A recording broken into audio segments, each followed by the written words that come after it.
Assalamualaikum warahmatullahi wabarakatuh. Alhamdulillah kita jumpa lagi dalam mata kuliah mikroekonomika. Kita lanjutkan pembahasan kita untuk pertemuan kelima, yaitu tentang tingkah laku rumah tangga dan pilihan konsumen. Materi pertemuan 5 ini saya bagi menjadi dua bagian dan kita akan mulai membahas pada bagian pertama. Sebelumnya kita lihat bagaimana upaya memahami mikroekonomika dikaitkan dengan peran pemerintah. Di bagian 1, bagian 2, dan bagian 3. Di bagian 1 itu bab atau pertemuan kelima tentang tingkah laku rumah tangga, bagaimana rumah tangga bertingkah laku di dalam permintaan terhadap output di pasar output, dan bagaimana rumah tangga memasok input di pasar input. Input itu tenaga kerja dan modal dan lahan. Di bab 6 dan bab 7, pertemuan 7 adalah terkait dengan tingkah laku perusahaan. Itu mencakup pilihan teknologi, pemasokan pada pasar output, maksudnya pemasukan barang dan jasa di pasar output, dan permintaan di pasar input. Itu bagian dari part 1. Nah, di bagian kedua ini, bab 7 dan 8, itu terkait dengan keseimbangan pada pasar output yang bersaing, baik dalam jangka pendek maupun dalam jangka panjang.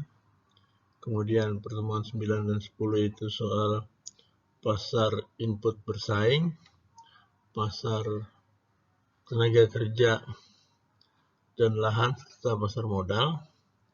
Kemudian di pertemuan 11 itu tentang sistem pasar bersaing.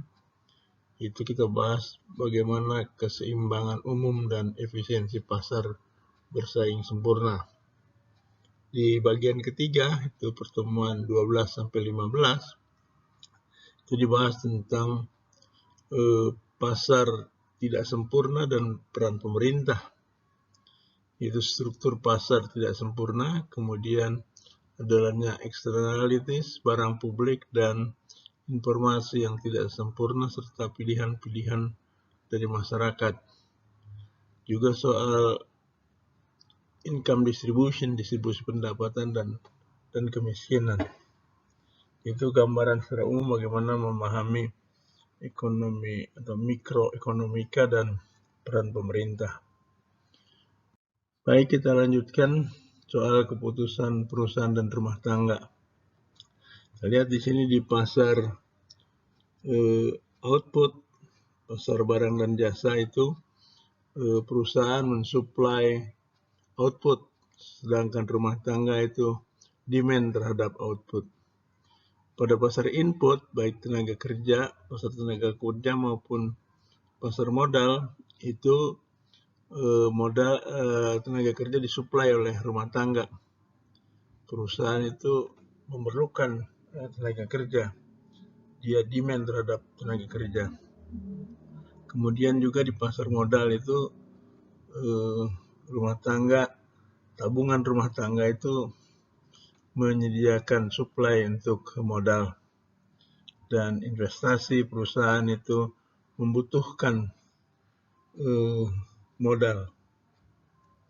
Di rumah tangga meminta produk, barang dan jasa di pasar output dan memasuk sumber daya, tenaga, modal, dan lahan di pasar input.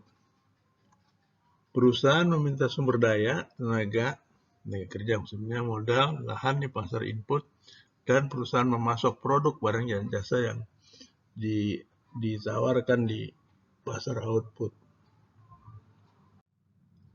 Asumsi kunci dalam mempelajari tingkah laku rumah tangga dan perusahaan adalah bahwa seluruh pasar, baik pasar input maupun pasar output, adalah bersaing sempurna. Persaingan sempurna adalah suatu struktur industri di mana terdapat banyak perusahaan, masing-masing perusahaan relatif kecil terhadap industri, produksi produk-produk yang identik atau homogeneous, dan tidak ada perusahaan yang cukup besar yang dapat mengendalikan harga. Asumsi berikutnya adalah bahwa rumah tangga dan perusahaan memiliki semua informasi yang dibutuhkan untuk membuat pilihan di pasar. Jadi asumsi informasi sempurna. Pengetahuan sempurna adalah asumsi bahwa rumah tangga memiliki pengetahuan tentang kualitas dan harga segala sesuatu yang tersedia di pasar, dan perusahaan memiliki semua informasi tentang tingkat upah, biaya modal, dan harga output.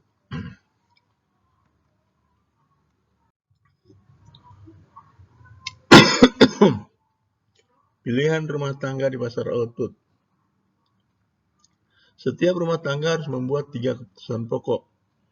Berapa banyak setiap produk atau output akan dibeli, berapa banyak tenaga kerja dan akan dipasok atau disediakan, dan berapa banyak yang akan dikonsumsi, baik sekarang, dan berapa banyak yang akan ditabung untuk dikonsumsi nanti. Faktor-faktor yang menentukan permintaan, sebagaimana yang sudah dibahas pada pertemuan 3. Faktor-faktor yang mempengaruhi jumlah barang atau jasa yang diminta oleh rumah tangga. Yang pertama itu harga dari barang yang dimaksud. Itu kan sudah jelas itu di pembahasan sebelumnya bahwa kalau harganya tinggi maka jumlah yang dibeli yang diminta sedikit. Kalau harganya murah yang dibeli banyak. Kemudian pendapatan rumah tangga yang tersedia, artinya yang bisa dibelanjakan. Semakin tinggi pendapatan, semakin banyak barang yang bisa dibeli. Kemudian kekayaan rumah tangga, ya bedanya pendapatan dan kekayaan itu konsepnya pendapatan itu kan aliran, sedangkan kekayaan itu wealth stock, merupakan stok. Harga barang-barang yang berkaitan, baik yang substitusi maupun komplementer, selera dan preferensi rumah tangga, serta harapan rumah tangga terhadap pendapatan, kekayaan, dan harga-harga yang di masa yang akan datang. Kendala anggaran. Kendala anggaran merujuk pada kendala yang membatasi pilihan rumah tangga, baik pendapatan, kekayaan, maupun harga-harga.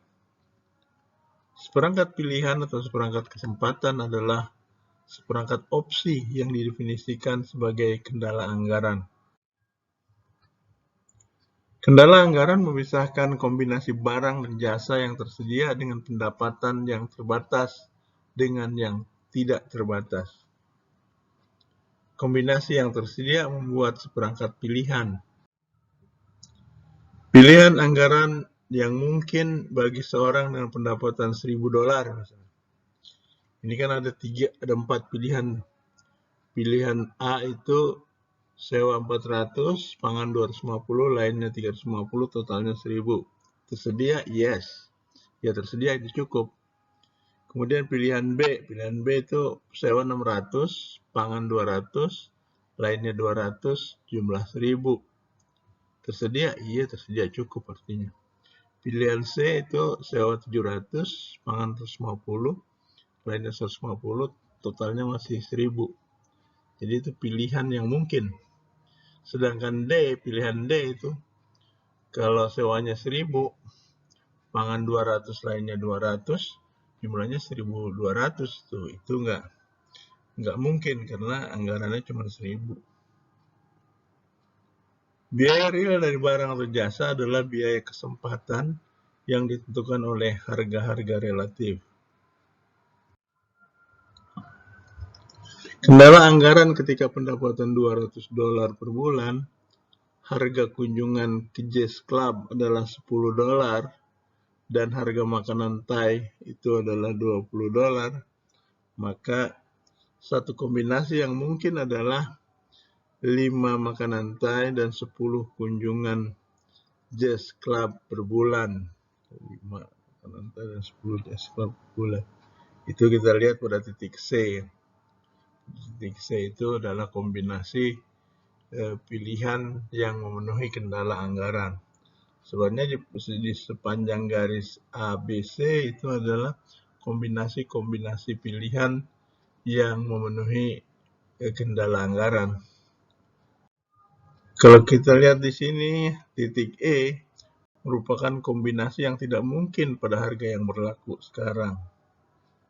Sementara titik A, titik C, titik B itu kombinasi yang mungkin memenuhi kendala anggaran.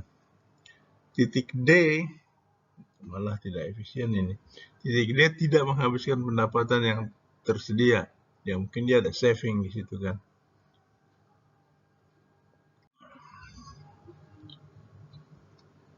Penurunan harga makanan Thai akan menggeser garis anggaran ke kanan sepanjang garis horizontal. Apa artinya kalau geser ke kanan? Kalau harga turun, ini lebih banyak makanan Thai yang bisa dibeli, sehingga garis anggaran itu berputar pada sumbu B dan A-nya menjadi A aksen.